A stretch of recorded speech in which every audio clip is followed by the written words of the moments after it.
We're kicking off the new year with this Southern recipe squash casserole. Okay guys, we're gonna start off with 3 to 4 small squash, but however, I couldn't find any small ones at the store and I was really craving this recipe, so mine are pretty big. You're gonna wash them and cut them up into small slices, and we're just gonna put them inside the bowl. Next, we're gonna take a medium-sized onion and we're gonna peel it and just make some small, thin slices. Now I add my squash and my onions to a pot of water, and I just boil that with a half a stick of butter and some salt until it becomes soft and translucent. You do have the option to cook your squash and onion together on the stovetop if you like, but I prefer it this way.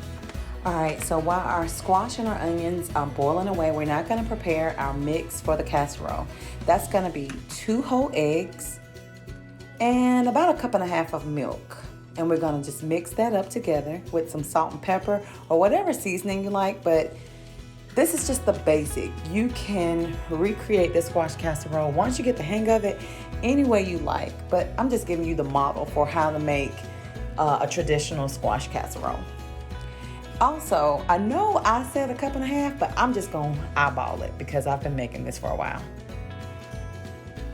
Alright, for the next part, we're going to need 2 sleeves of Ritz crackers. If you can find the garlic ones, that just gives it another boost of something good. I'm not one to put crackers on macaroni or broccoli casserole, but let me just say, you need the crackers in this case. Trust me, trust my decision in this.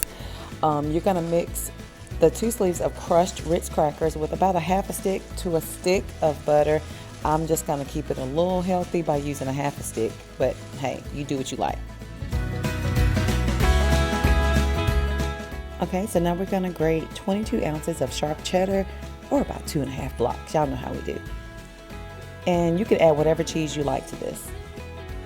Alright, now we're ready to assemble.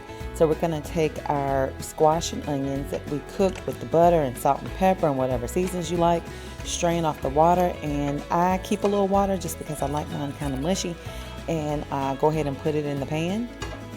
I'm going to add in about 4 tablespoons of butter. I use vegan butter. I do not recommend that in your squash casserole. Stick to the full fat. Alright, mix that in and just add some more of your seasonings. Depending on, what spices you want to use, garlic powder, salt, pepper, whatever. Get creative. Mix that in, and now we're going to sprinkle on some cheese as much as you like. I do about 2 or 3 handfuls, maybe 4. And pour on our egg mixture of the 2 eggs with whole milk.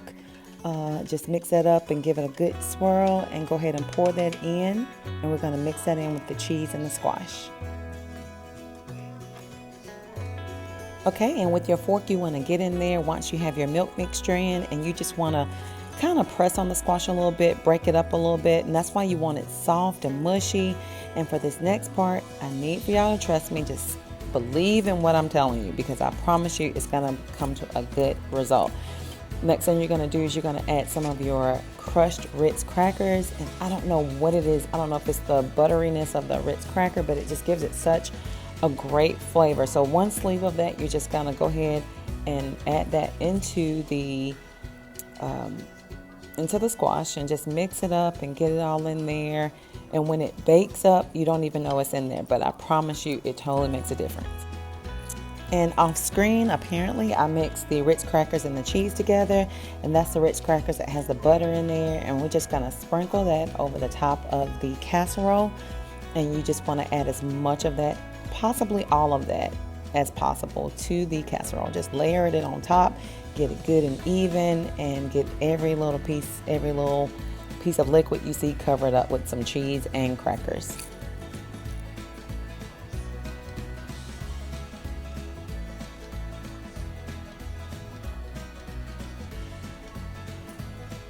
We're going to add that last little bit, and we're going to smooth it out. And now, well, I should have told you in the beginning, have your oven preheated at 350 degrees, and you want to start with covering your squash casserole with aluminum foil, and then when it bakes through and you can see the top bubbling, you can remove it and get that golden crust at the top. Alright, here's your finished product. It may not look the best, but I promise you that entire tray will be gone. Ladies, if you don't cook a lot, this is an easy recipe. Get in the kitchen, follow me on YouTube, Mash Up with Maylee. Look at my recipes. They're easy and everyone should be able to do them. So get in the kitchen, make something. I hope you all enjoy. Check me out later.